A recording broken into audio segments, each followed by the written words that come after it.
Militer Israel menyerang fasilitas senjata milik Hamas di Suriah Selatan pada Sabtu 8 Februari 2025.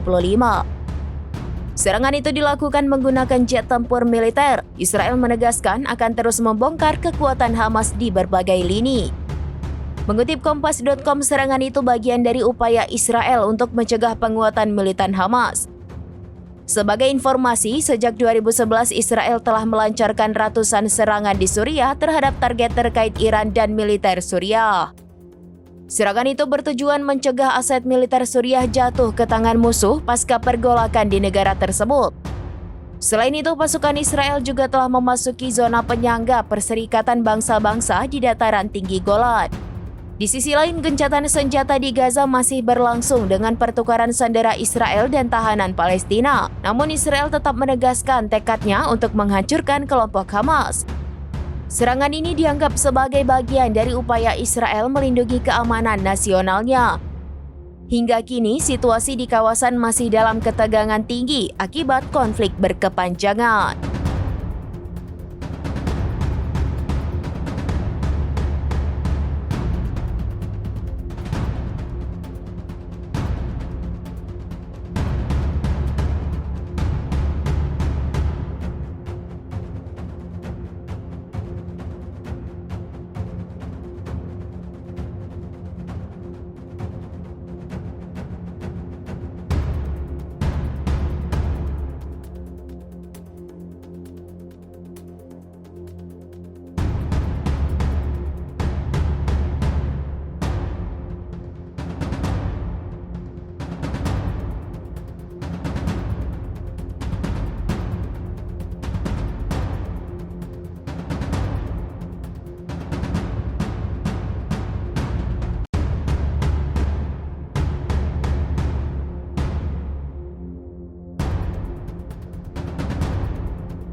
Download Tribun X sekarang, menghadirkan lokal menjadi Indonesia.